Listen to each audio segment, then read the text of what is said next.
have to celebrate you, baby. I have to praise you like I should.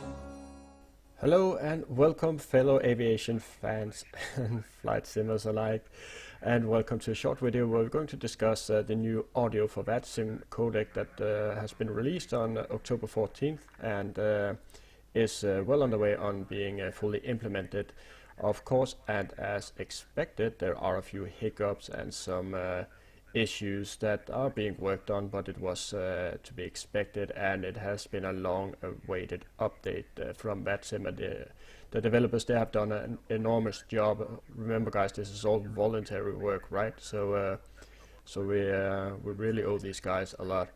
I've had the chance to take a few flights on the network, and obviously the network has been buzzing with traffic. It has been absolutely mind-boggling, and hopefully the new codec will bring even more flight simmers on board, because the more the merrier, especially when flying online on VATSIM.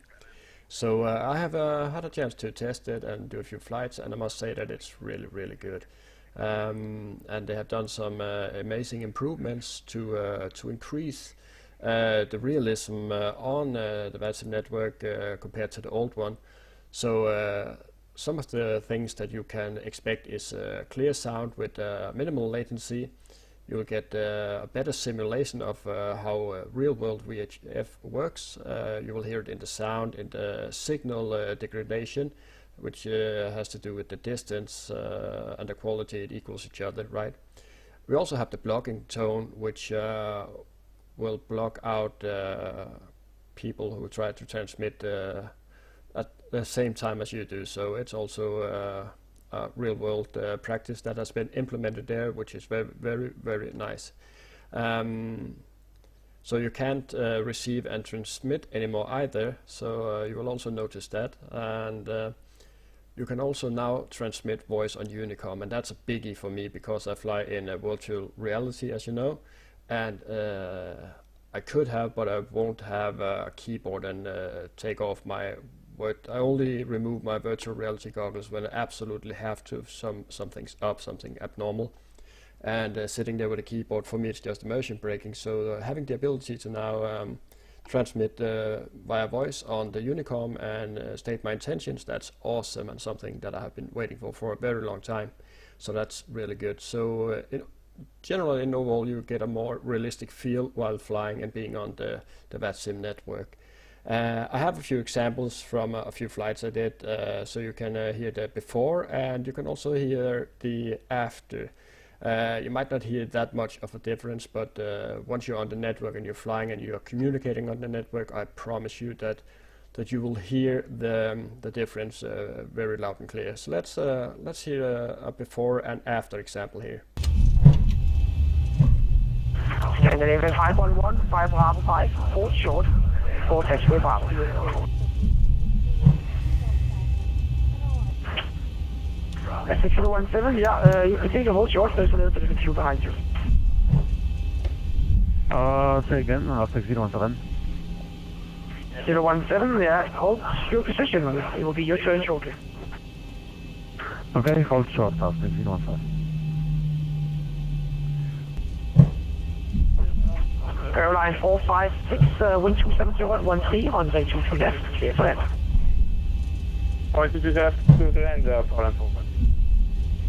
Scandinavian 1421, Castle Tower, good afternoon, continue approach as number 2. Continue, approach number 2, Scandinavian 141. Tower Skies 1969, pushed off stand 47, ready for taxi.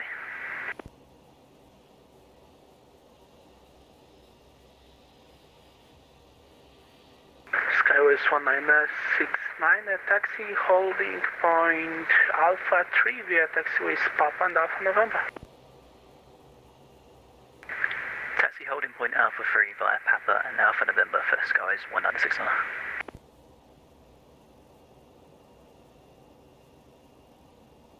Gatwick Tower, good morning. Jersey 382, South 340 at stand 16, with information Papa. Request IFR clearance to Manchester, please.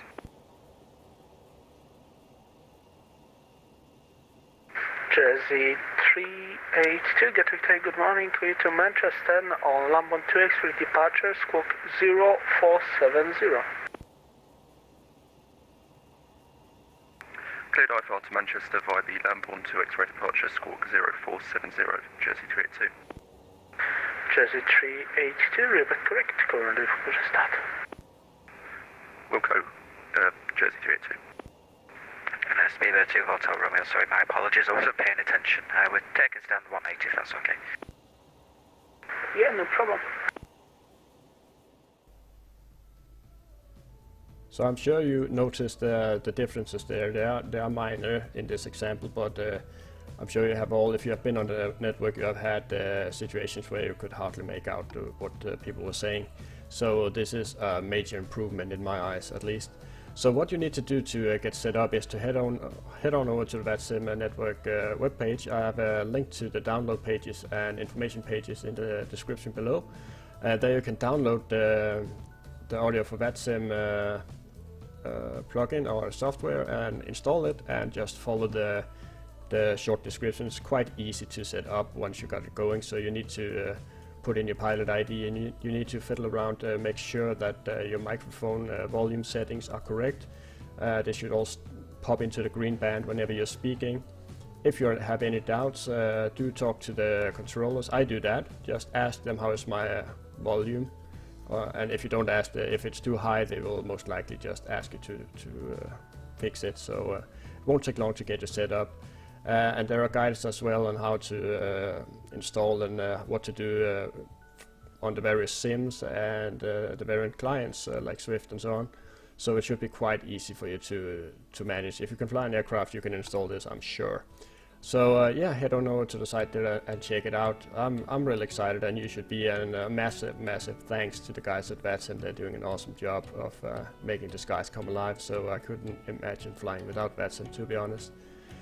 So yeah, I hope you enjoyed this short update, and if you aren't on VATSIM, please come join us. The more the merrier. It's so much fun. So I hope to see you on VATSIM soon, and bye bye.